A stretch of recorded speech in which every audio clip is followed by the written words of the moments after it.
Bomba yapımını öğrendi, Türkiye ve Azerbaycan misyonlarına saldırı hazırlığı yaptı. Ermeni lobisi ARF Anka. İşte burada. Elimde FBI'ye ait tam 17 sayfalık bir suç duyurusu var. İçinde Amerika'daki Chicago Üniversitesi'nde okuyan 21 yaşındaki Ermeni bir şahsın Türkiye ve Azerbaycan'ın diplomatik misyonlarına saldırı hazırlığına dair detaylar yer alıyor. Bomba yapımını öğreniyor, videolar çekiyor ve bunları yayıyor.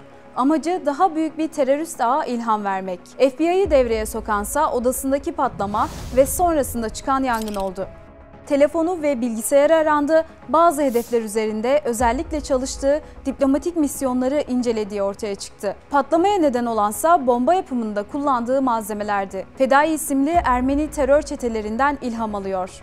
Bu mermi ona üyesi olduğu Taşnak terör örgütü ARF tarafından verildi. Ermeni lobisinin üst yöneticileriyle yakın ilişkiler içinde. Videolarında açıkça terörizmi yeniden canlandırma hazırlığı yaptığını söylüyor. Şu an Ermenistan'da, Erivan'da olduğu tahmin ediliyor. Boston'dan Erivan'a uçuşunda çantasında yasaklı maddeler tespit edildiği halde ABD polisi geçişine izin verdi. Henüz 21 yaşında ancak radikal düşünceleriyle büyük bir planın parçası. Aaron Brunson.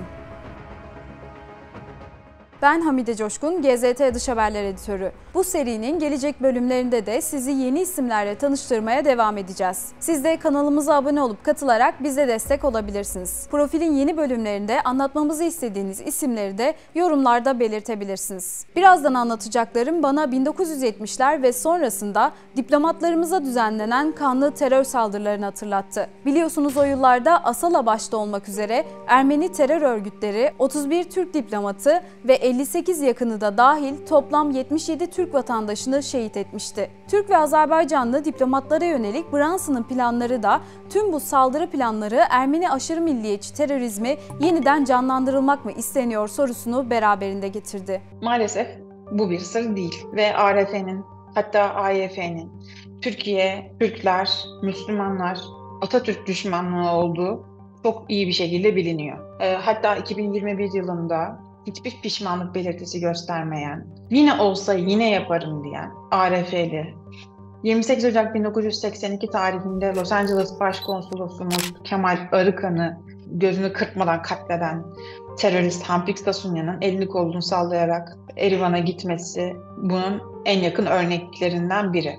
Benzer bir şekil Aaron Brunson için de geçerli ve hiçbir şey olmamış gibi Ermenistan'da hayatına devam ediyor, biraz önce de bahsettiğim gibi. Amerika Birleşik Devletleri Adalet Bakanlığı'nın resmi sitesinde dava ile ilgili Massachusetts bölgesinde yapılan suç duyurusu ve dava sürecini detaylandıran bir basın açıklaması da bulunuyor. Burada çarpıcı detaylar var. Bunlardan en dikkat çekenlerinden biri ise Brunson'ın Ermeni davalarını desteklemek amacıyla şiddet içerikli eylemler ve terör saldırıları planladığına yönelik. Bu da Brunson'ın radikal ajandasının ne kadar tehlikeli olduğunu ortaya koyuyor. Detayları tek tek konuşacağız. Anlatacağım. Her şey bir yangınla başladı. 2 Ocak 2023'te Chicago Üniversitesi'ne ait bir yurdun 6. katında radikal Ermeni bir 2. sınıf öğrencisinin odasında yangın çıktı. Basit bir yangın mıydı yoksa bunun ardında daha derin bir plan mı vardı? Başta sıradan bir yangın gibi görünse de odada bulunan malzemeler durumun ciddiyetini ortaya koyuyordu. 2 kilo potasyum nitrat, 1 kilo odun kömürü, birkaç gram kükürt ve birkaç şişe izopropil alkol. 3 kilo kara barut üretimine yetecek bu malzemeler birçok bina ve araca zarar verebilecek büyük bir patlamaya yol açabilecek güçte. Detaylarsa şöyle, yaklaşık 690 öğrenci patlamayla birlikte öten yangın alarmı sonrası telaşla binayı terk ediyor. Patlama öncesi yüksek bir ses duyduklarını söylüyorlar. Binayı terk edenler arasında Aaron Brunson da var. Brunson ilk etapta bu yangının bir kaza sonucu çıktığını iddia ediyor, yemek yapmaya çalışırken meydana geldiğini söylüyor. İtfaiye ekiplerinin odasında sözü geçen malzemeleri bulmasının ardındansa FBI devreye giriyor. YouTube'dan öğrendiği tekniklerle bir meşale yapmaya çalıştığını söylese de işin aslı bambaşka. Bilgisayarında yapılan incelemeler Brunson'ın bomba yapımıyla ilgili videolar çektiğini ve bu videoları Ermeni terör gruplarına yaymak için hazırladığını ortaya koydu. Branson'ın derin bir fedai ideolojisine bağlı olduğu, Ermeni terör örgütlerine sempati duyduğu anlaşıldı. Ermeni terör gruplarını örnek alarak silahlı mücadeleyi canlandırma hedefindeydi. Üzerinde 11-11-22 rakamları bulunan bu mermi de eşyalarının arasından çıktı. 11 Kasım 2022'de üye olduğunda Ermeni terör örgütü ARF tarafından kendisine verildiği anlaşıldı. ARF'nin geçmişteki kökenlerine bakacak olursak, bu merminin verilmesinin temelinde çok masum hedeflerin yatmadığı açık. Mesela benim FBI'nin araştırmasına dair merak ettiğim başka bir husus daha var. Bu merminin verildiği başka kişilerde takibe alındı mı? Bunlarla ilgili araştırmalar yapılıyor mu? Başka suikast düzeneği haberlerine de ileride denk gelecek miyiz? Muhtemel teröristler ABD'nin iç huzuru için mi tespit edilecek? Yoksa dış politika kaygıları da gündemlerinde yer alacak mı? Bu soruların sorulması gerekiyor bana sorarsanız. ERM, ARF'nin Amerika'daki en büyük Ermeni lobisi, Amerika Ermeni Ulusal Komitesi ANKA'nın da bir üyesi ve gençlik koluna bağlı. ABD'de faaliyet gösteren Ermeni terör örgütleri ve teröristlere sahip çıkan bu komite ise bir lobi kuruluşundan çok daha fazlası. Bu örgüt Taşnak Partisi olarak kendini resmi bir şekilde ilan ediyor 1890 yılında. Hatta parti programında gerektiğinde terör eylemlerine de başvurulabileceği dahi yer alabiliyor. Taşnak Partisi ARF'nin atasıdır aslında. Parti programlarında terörün geçtiğini söyleyen ben değilim. Bunu söyleyen bir Ermeni, hatta sadece bir Ermeni de değil, hepsi de bunu söylüyor. Ama Operation Nemesis isimli bir kitabı olan Erik Bogosyan da bunu aslında gururlanarak söylüyor. Yani terör örgütleri, terör faaliyetlerinde bulunabileceği ifade ediliyor. Hatırlayacaksınız, önceki videolarımızda PEC'leri ve AIPAC'leri konuşmuştuk. Ermeni-Amerikan topluluğunun çıkarlarını temsil eden PEC ise AAPAC. Bu da yine seçimlerde adayları destekleme konusunda faaliyet gösteriyor. Amerika'daki nüfuzlu Ermenilerden büyük bağışlar elde etmeye odaklanırken dış politikayı etkilemeye odaklanan AIPAC modelinden yararlanıyor. ANKA ise sözde Ermeni soykırımının tanınmasını savunmak için çalışıyor. Ermeni lobisi özellikle Kaliforniya'da, Los Angeles gibi şehirlerde epey güçlü. 2022 verilerine göre Amerika'da yaklaşık 460 bin Ermeni kökenli kişi yaşıyor ve bunların yarısı Kaliforniya'da. Seçimlerde de etkileri büyük. Seçmen kitlesinin neredeyse 1/3'ünden söz ediyoruz. Yabancı akademisyenler, tarihçiler de Ermeni diasporasının hedefinde. Sadece Ermeni diasporasının değil, Ermenilerin elinin ulaştığı her yerde. Mesela Stanford Shaw, Bernard Lewis, Justin McCarthy sadece sayabildiklerimiz, çok popüler olanlar. Türkler ise bu konuyla ilgili çalışmak istiyorlarsa ya Türkiye'de kalacaklar, Türkiye'de araştırma yapacaklar ya da yurt dışında bin bir türlü badire atlatmak zorundalar. Eskaza bu konuyu çalışmak istediler ve yöneldiler diyelim. Yurt dışındaki bursları ya kesiliyor ya da burs alacak noktaya dahi gelemiyor. Araştırdıkça ilginç detaylarla karşılaşıyorum. Bu fotoğrafta onu Anka Washington yöneticisi Hamparyan'la bir toplantıda görüyoruz. ARF'nin yayın organlarından birinde yazdığı yazıda Branson, Paşinyan'ı hain ilan ederek ARF ve diğer muhalif güçlerin etkili bir işçi hareketi oluşturması durumunda Paşinyan'ın devrilmesinin daha kolay olacağını savunuyor. Aaron Branson'ın davası bize ayrıca terör saldırıları planlayan eski Anka Başkanı Murat Topalyan'ın davasını hatırlatıyor. Her iki dava da şiddet yanlısı faaliyetler ve terörle bağlantılar içeriyor. Branson'ın çektiği videolara gelelim. İçinde ne yok ki? Bomba yapımı, terörist örgütlerin nasıl organize edilmesi gerektiği, illegal yollarla silah temini ve dahası. Patlamadan aylar önce çekilmiş yaklaşık 10 videodan söz ediyoruz. Branson, bomba ve diğer silahların edinilmesinin pahalı ve zor olduğu, bunun yerine uyuşturucu satarak veya soygun yaparak elde edilmesini öneriyor. İnternete yapılacak paylaşımlarınsa özellikle Ermenice yapılması gerektiğini söylüyor. Terörün dilinin İngilizce değil, Ermenice olduğunu, çünkü istihbarat örgütlerinin Ermenice iletişimi kontrol etmesinin zor olduğunu belirtiyor. Diğer bir önemli unsur ise bildiğiniz üzere Ermenistan'da Batı Ermenice ve Doğu Ermenice var. İkiye bölünüyor. Ancak Batı Ermenice daha çok taşra dilini, yani lehçeleri yansıttığı için Batı Ermenice'ye karşı biraz mesafeli duruyorlar. Ancak Aram şöyle diyor. Aslında Batı Ermenice bizim anahtarım diyor. Annem diyor bize söyledi ki lehçeler bizim aslında silahımızdır. Düşman bizim dilimizi öğrenebilir ancak lehçemizi öğrenemez. Bu talep akıllara Ermenistan'ın 2. Karabağ Savaşı mağlubiyetinden sonra Asala'nın yalnız Ermenice olarak yayımladığı bildiriyi akıllara getirdi. Şimdi burada dikkat çeken bir diğer unsur Aram'ın kendisinin verdiği röportaj. Kendisi şöyle diyor. Annem bize küçüklüğümüzden beri, çok erken yaşlarımızdan beri Ermeniceyi öğretti. Ve bu kültürü aşılamaya başladı. Önceleri ninniler dinlemeye başladık. Daha sonra Komitas'ın, Sayat Nova'nın ve Tumanya'nın şarkılarını dinledik. Ve bu 3 isim aslında Ermenilere göre Ermeni kültürünü yaşatan çok önemli isimler. Neden? Çünkü eserlerinde sıklıkla milliyetçilik temalarını çalışıyorlar.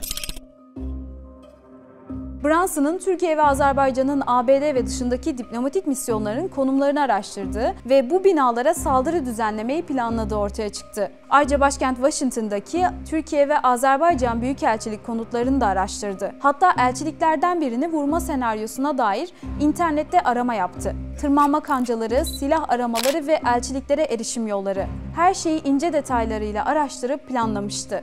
İşte tamamı bu dosyada yer alıyor. Ancak çıkan yangın planlarını alt üst etti ve sonunda ortadan kayboldu. İşte işler burada şaşırtıcı bir noktaya evriliyor. Aaron Brunson 2 Ocak 2023'teki yangından sonra Massachusetts'teki ailesinin yanına taşınıyor ve Ağustos 2023'e kadar onlarla birlikte yaşıyor. 20 Ağustos 2023'te ise Ermenistan'a gitmek üzere Boston Logan Havalimanı'na vardığında güvenlik kontrollerinde çantasında patlayıcı izlerine rastlanıyor. Ancak buna rağmen ABD polisi Ermenistan'a gitmesine izin veriyor. Amerikan yetkilileri şu cevabı söylüyor. Sağlam deliller bulamadığımız için Aram'ı tutuklamadık. Yani gitmesine izin verdik. Şimdi adam yurdu havaya uçuruyor ve arama geçmişinde büyükelçi çalışanını büyükelçilik dışında farklı bir yerde öldürürsem ya da vurursam hangi ülke tarafından hapse atılırım şeklinde aramalar yapılıyor ya da Ermeni terörünü yeniden canlandırmaya çalışan Ermeni terör teşkilatlarına üye oluyor vesaire. Yani bunlar sağlam deliller değil mi? Soruları gündeme geliyor. Brunson, ABD'den ayrıldıktan sonra ABD sınır güvenliği yetkililerine Ermenistan'daki Amerikan Üniversitesi'ne katılmak üzere Erivan'a gideceğini söylüyor. Yakın zamanda elde edilen bilgiler kendisinin Erivan'da, Ermenistan'da kalmaya devam ettiğini de gösteriyor. Şu anda sosyal medyayı çok etkin bir şekilde, aktif bir şekilde kullanıyor. Ayrıca ARF'nin ABD'de geniş bir network'ü olmadığı da en son düşünülmesi gereken hususlardan biri sanırım. Federal Soruşturma Bürosu FBI, Brunson hakkında suç duyurusunda bulundu. Boston'da bir sulh hakimi de tutuklama emri çıkardı. Burada raporda dikkatimizi çeken bazı hususlar da var. Bazı tarihler yanlış yazılmış, bazı harf hataları da var. Muhtemelen son okuması da yapılmamış. Biraz özensiz de bir bulduğum rapor aslında. Tam 17 sayfalık suç duyurusunun detaylarını konuştuk. Brunson, patlayıcı cihaz yapmak ve Ermeni militanlara ilham vermeye çalışmakla suçlanıyor. Raporun eksikliği de burada yatıyor aslına bakarsanız. Uzun zamandır Türkiye'ye ve Azerbaycan'a yönelik nefret söylemi açıkça paylaşılıyor. Ancak ABD'nin raporunda bunlar yer almıyor. Raporun iskeletini oluşturması gereken husus ise Türkofobya, yabancı düşmanlığı, ırkçılık da diyebiliriz. Ancak rapor bu konuya bu şekilde değinmiyor. Tarihteki fedaileri sanki haklı bir mücadele içindelermiş gibi de müdafaa ettiğini de biraz anlayabiliyoruz. Oysa hedefte Türk ve Azerbaycanlı diplomatların konutları var. Bu konunun üzerinden de sadece şöyle bir geçici vermiş raporda.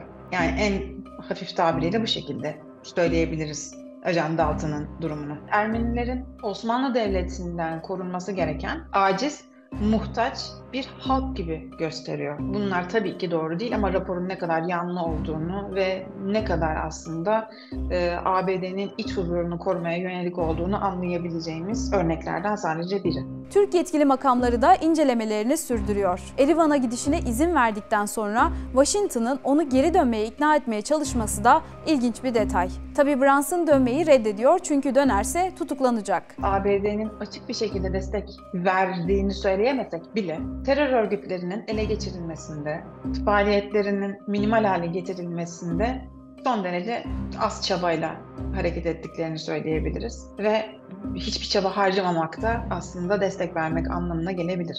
ABD'de bir destekten bahsedilecekse Ermeni diasporasının ABD'ye verdiği finansal destekten bahsedebiliriz. Aaron Brunson, Ermeni diasporasında büyümüş, akıcı bir şekilde Ermenice konuşan 2003 doğumlu, baba tarafı Afro-Amerikan, anne tarafından Ermeni bir isim. Annem diyor bizimle Ermenice konuşurdu ve hatta diğer çocuklarına, yani İngilizce konuştuklarında ya da İngilizce bir şey sorduklarında cevap vermezdi. Ve kendisine aslında sen yarı Afro-Amerikalısın, yarı Ermenisin dediklerinde şunu söylüyor: ben ne Ermeniyim ne de ne yarı Ermeniyim ne de yarı Afro-Amerikanım, ben Ermeniyim diyor. 2022 yazını Ermenistan'da geçirdi. Sonrasında Chicago Üniversitesi'nde 2. sınıf öğrencisi olarak Amerika'ya döndü. Ve kendisi de Boston'da yaşadıkları bir mahalleye Jiraşen dediklerini söylüyor. Bu da çok önemli. Aslında bunu araştırırsak Jiraşen köyünün şu an Ermenistan sınırları içerisinde olmasına rağmen bunun bir Türk köyü olduğunu görürüz. Boston'da, yani yaşadıkları bölgeye Jiraşen köyünün adını veriyorlar. Diğer ise hemşin danslarını öğrenmek istediğini söylüyor.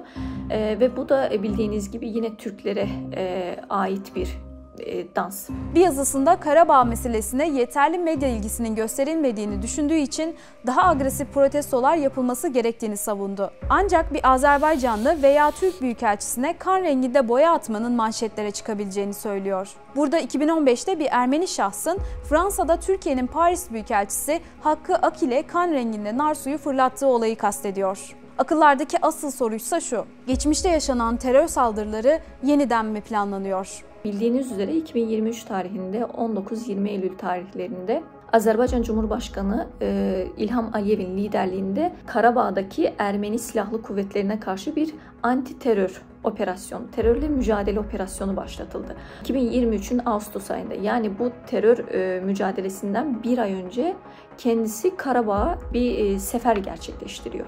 Brunson, Ermeni lobisinin üst yöneticileriyle yakın ilişkiler içinde. 19 Eylül'de Anka'nın resmi sosyal medya hesabı üzerinden yapılan şu paylaşımlara bir bakın. Dağlık Karabağ'da Ermeni egemenliğinin sağlanması ve Azerbaycan'a ABD askeri yardımlarının durdurulması amacıyla yapılan görüşmeler sırasında çekildi. Ermeni terör örgütleriyle olan bağlantısı, milliyetçi hareketlere duyduğu bağlılık ve fedai olarak adlandırılan milislerin izinden gitme arzusu. Aaron Brunson, Amerika'da faaliyet gösteren radikal Ermeni terör örgütlerinde yer alan isimlerden yalnızca biri. Türkiye-Azerbaycan diplomatik misyonlarına saldırı planı yapıp FBI'ın hakkında sayfalarca suç duyurusu hazırladığı bir ismin Amerika'dan elini kolunu sallayarak ayrılmasını da sizin yorumlarınıza bırakıyorum. Amerika'daki Ermeni lobisi ve terör örgütleriyle ilgili merak ettiklerinizi yorumlarda belirtmiştiniz. Ben de detaylarıyla anlatmaya çalıştım. Umarım bu içerik faydalı olmuştur.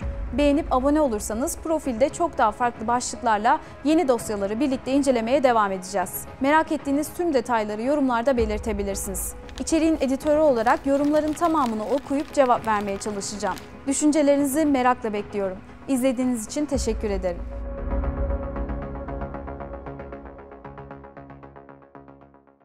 Bomba yapımını öğrendi, Türkiye ve Azerbaycan misyonlarına saldırı hazırlığı yaptı. Ermeni lobisi ARF Anka, işte burada.